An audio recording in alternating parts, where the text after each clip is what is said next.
Hello, everyone. Welcome to week 2.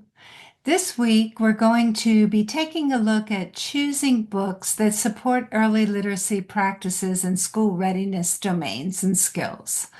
So, since these lectures are pre-recorded, I haven't had the opportunity to read through your introductions yet because you haven't posted them yet. But I'm definitely looking forward to doing that once the course begins. So, just wanted to say that.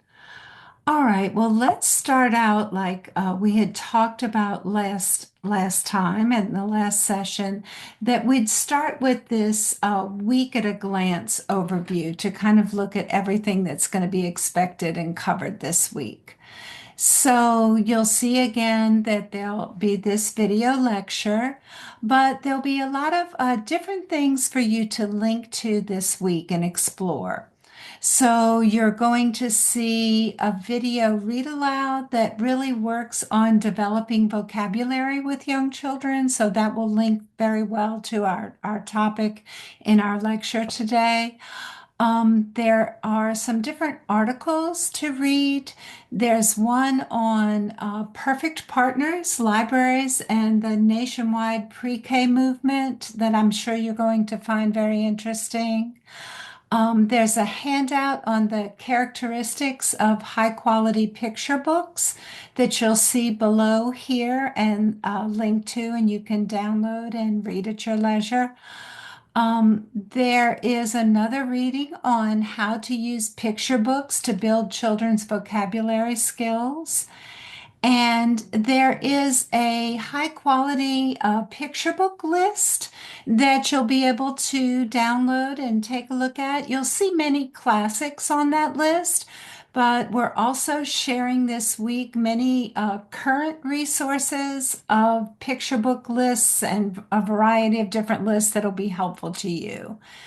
And this week, there's a discussion board assignment on choosing books to support school readiness skills. So we'll go over that at the end of the lecture.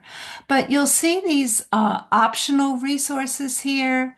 So there's a Head Start Early Learning framework that we'll be talking about, and you can download that entire book here. There's another site that you might want to explore what it means to be kindergarten ready in the United States. Um, there's a great site for best books for babies that's going to give you lots and lots of current suggestions for books for very little ones. And there's a link to a site that carries the Baker's Dozen, which is from the Pennsylvania Public Libraries. And they put out a list every year, and it's the best children's books that they've selected for family literacy. So I'm sure you're going to find that very helpful as well. So lots of resources this week, and I just wanted to turn my camera on and say hello. I'm going to go ahead and pause now like we did last week and set everything up so that we can launch into our content. Okay.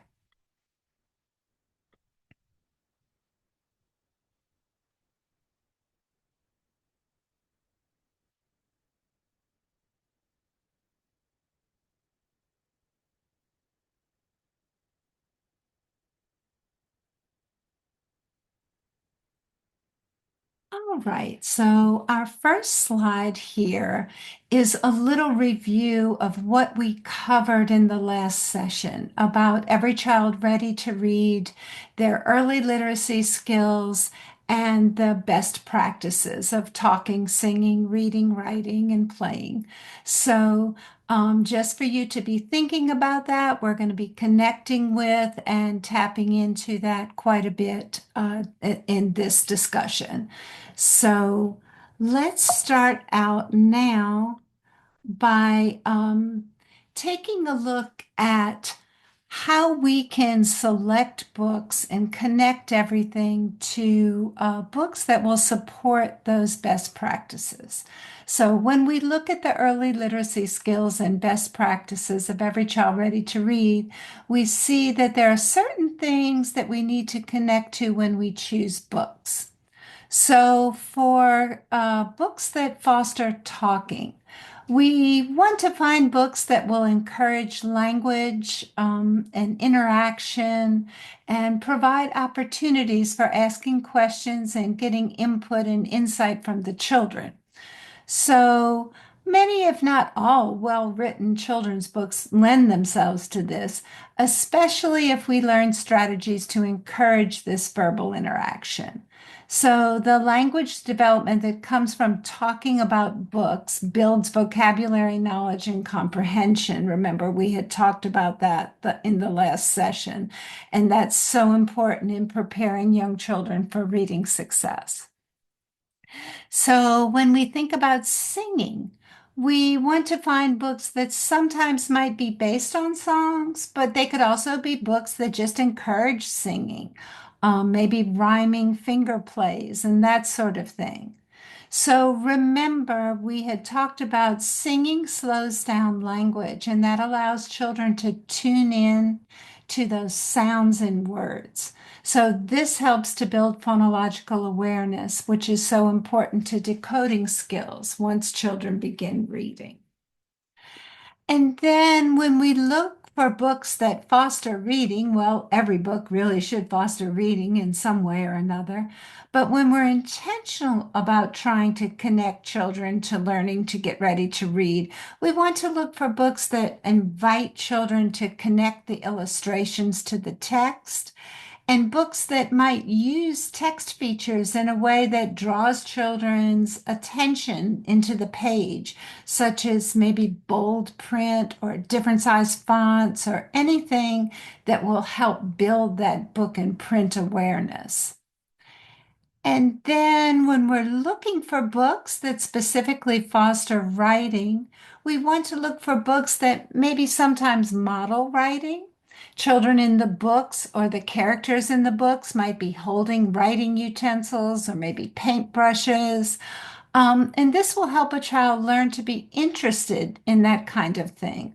We can also choose books that encourage fine motor movements. So, books that maybe include finger plays that you might want to do, or movements with the fingers that strengthen those hand muscles that are needed to write.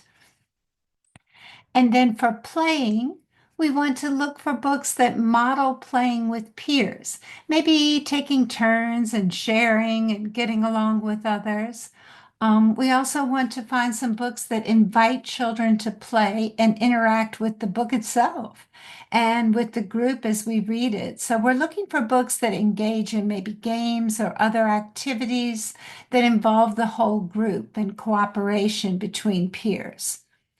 Um, we always want to use the artwork and illustrations in picture books to draw children into the story, to draw attention to the words on the page, and to connect those images with real life experiences that children might have, or things that you know might be a new exposure for them. We want to find books that connect to family cultures and dynamics and illustrations that provide new information about the world. Also, thinking the illustration should be really reinforcing and supporting the new vocabulary and the narrative skills that are fostered by the story. So these are some considerations for us to keep in mind. Now, I wanted to, in addition to those sites that I mentioned that you'll see in your resources for this week, I built this site into our lecture discussion today because this is such a wonderful site for supporting the five best practices for early literacy development. So it's the website of the Colorado Library for Early Learning, or it's many times called CLEL.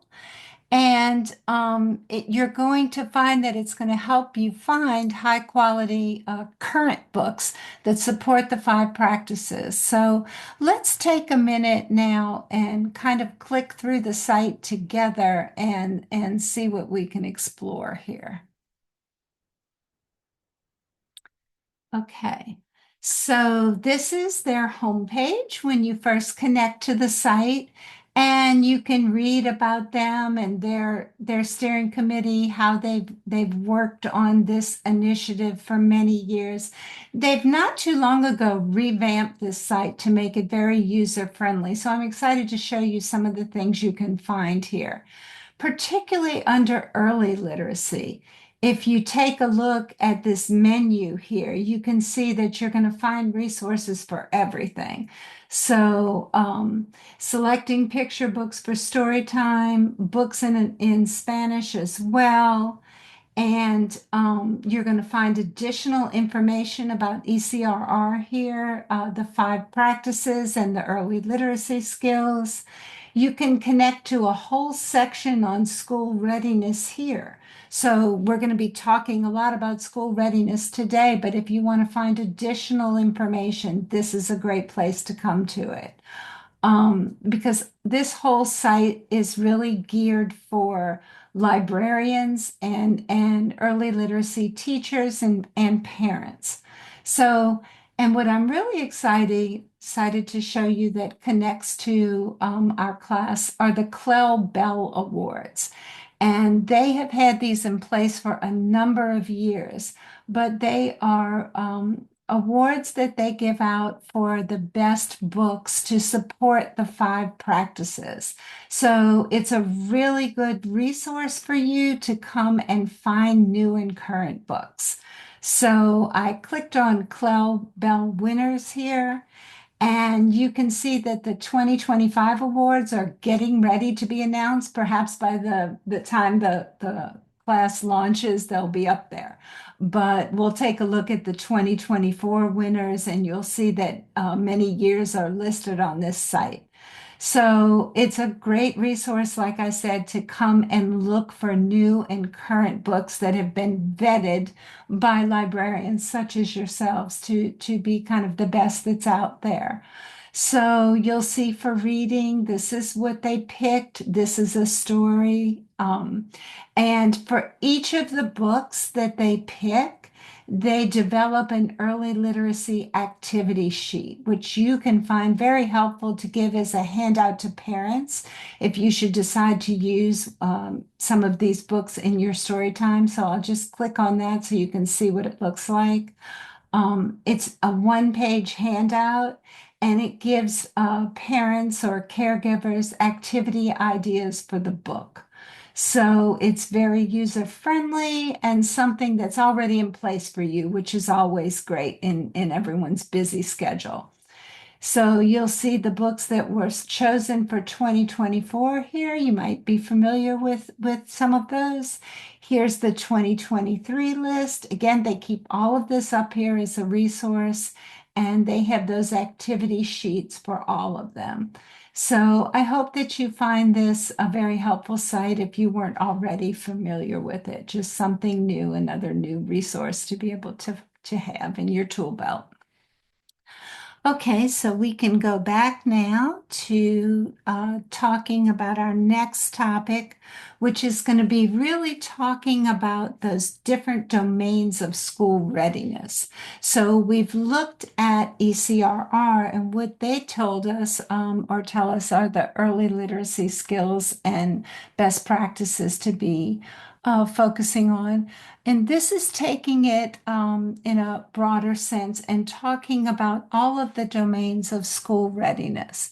So, in addition to early literacy skills, we also need to connect our book choices to common school readiness domains. And it's important to note here that when we begin to talk about readiness domains or entrance screenings or anything that's a part of determining readiness, they're not used by kindergarten to prevent children from coming. It's a way for kindergarten teachers to see where children are as they enter kindergarten. So it's used again, usually throughout the year and at the end of the year to really just give a snapshot of where a child is so that their needs can best be met. So we want to keep that in mind that it's a continuum, and we want to be able to connect with children along that continuum. So with that said, let's look at each of these domains here of school readiness. We'll go over each of these briefly and talk about how they fit in with individual state school readiness definitions. So, general knowledge is almost always found in a school readiness definition, and that usually has to do with general knowledge related to mathematics, scientific reasoning, and cognition. So, it's the thinking parts of what a child needs to be able to solve a problem.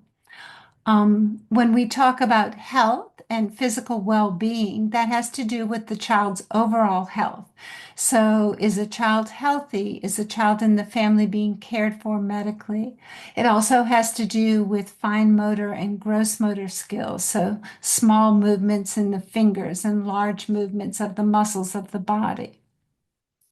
When we talk about social and emotional development, that's regarding children getting along with others, kind of self-regulation skills, being able to wait when it's not their turn, being able to keep hold of their emotions so that they can problem solve and come up with solutions for problems, and just kind of generally getting along with others.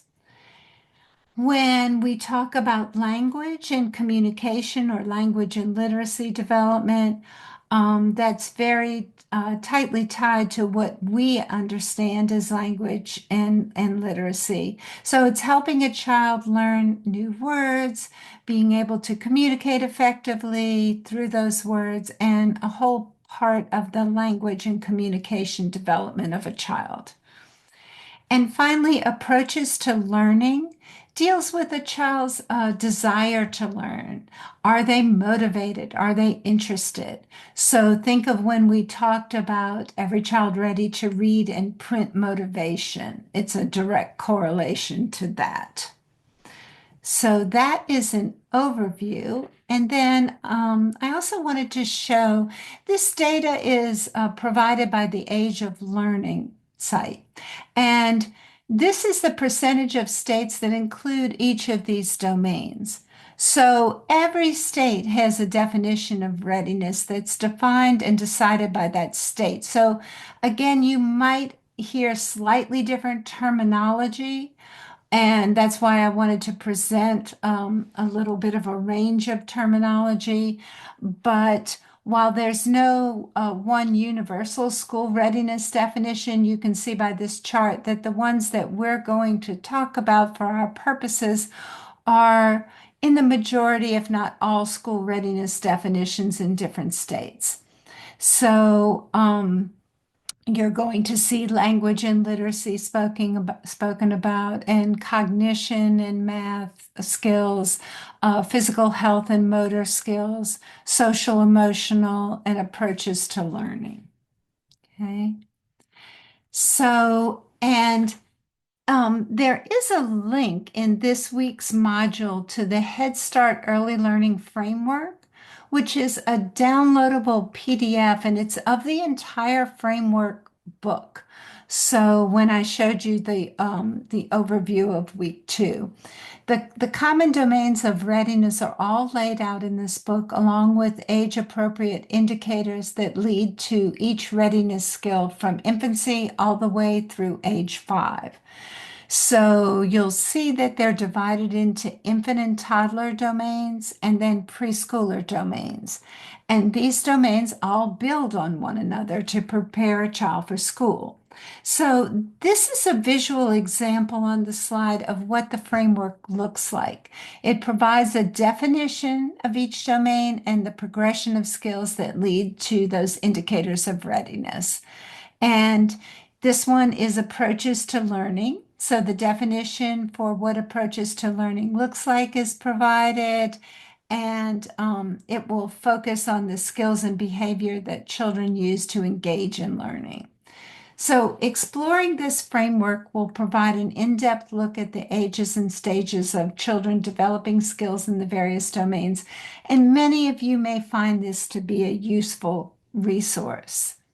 So exploring this framework is going to give you that in-depth look at the ages and stages, but you may not necessarily want or need to read this cover to cover.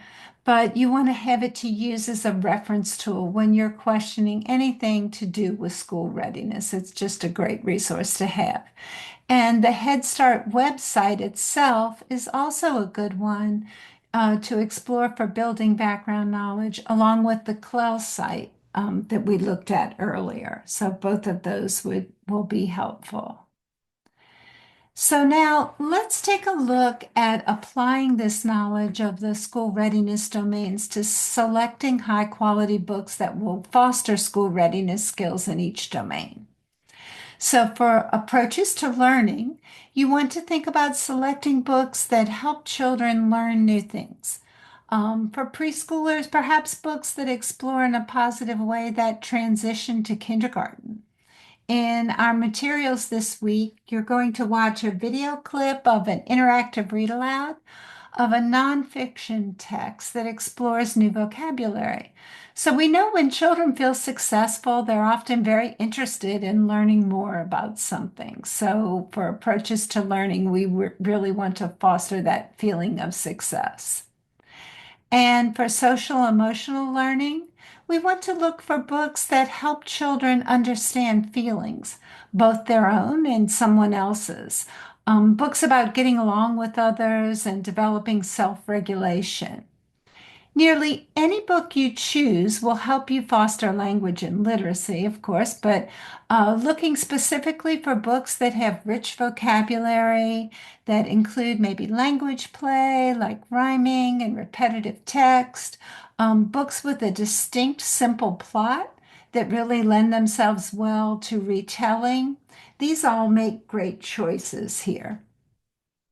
And then for cognition and general knowledge, you can look for age-appropriate books on STEAM topics, science, technology, engineering, art, and math. There's so many rich choices of nonfiction for young children now, so lots to choose from here. And then finally, for perceptual, motor, physical development, you can look for books that encourage movement and that model motor skills. Maybe books that show children running or climbing or even cutting with scissors.